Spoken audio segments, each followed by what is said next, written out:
Ralph Zimmer est un expert en mesure de poussière fine de toutes sortes. Ses équipements très sophistiqués sont capables de capter même les plus petites nanoparticules de poussière fine.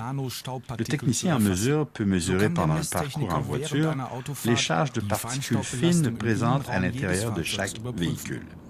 Après un trajet de 30 minutes, Zimmer va effectuer le deuxième parcours de mesure, mais après avoir installé une nouvelle innovation technique, l'harmonisateur de voiture Memon.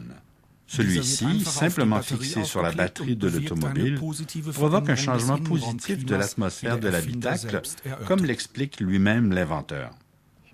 Oui, avec l'installation de l'harmonisateur Memon, il se produit quelque chose qui est encore un peu difficile à comprendre pour la science. Oui, nous modifions la polarité énergétique de la voiture et de ce fait, il se produit un effet comme pour un train magnétique suspendu. Cela signifie qu'il ne se produit pas d'attirance, mais plutôt un repoussement. Ainsi, la force du frottement se modifie et la charge statique devient très faible. Un nouveau trajet de 30 minutes est effectué. À la surprise du technicien en mesure, une réduction de la charge en particules fines est visible après quelques minutes de conduite avec l'harmonisateur Memon. Après l'installation de Memon, une diminution des particules est facilement mesurable. L'interprétation des deux parcours montre des résultats incontestables.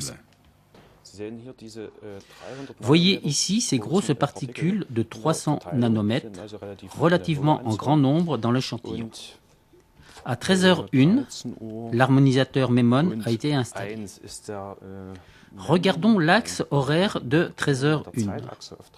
Nous voyons maintenant les fluctuations survenues pendant le parcours lorsque nous étions en route. Ici, vous voyez qu'en très peu de temps, le nombre de particules a eu tendance à diminuer. Et cela devient encore plus marqué ou plus clair ici. C'est la même graduation de calibrage et vous voyez que les valeurs lors du trajet de retour restent tout de même à un niveau relativement bas. Nous pouvons observer ici, lorsque nous sommes à nouveau entrés dans l'agglomération, que la perturbation est plus grande. Et je retourne au début afin de comparer. Là, nous sommes trop loin. Je dirais qu'il y a ici des tendances clairement visibles. Que dites-vous de cela? Cela vous surprend-il? Cela me surprend, car je n'aurais jamais pensé qu'en voiture, il soit encore possible de réduire le nombre de particules au minimum, puisque nous sommes relativement satisfaits des systèmes de ventilation dans les voitures des différents constructeurs. Donc, obtenir des valeurs basses a été surprenant pour moi.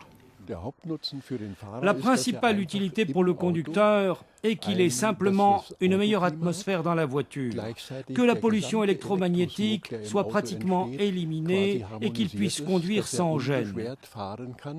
Nous avons reçu beaucoup de témoignages de milliers de conducteurs qui disent qu'ils peuvent aujourd'hui rouler 10 fois plus longtemps sans qu'ils aient de problèmes de fatigue ou de stress.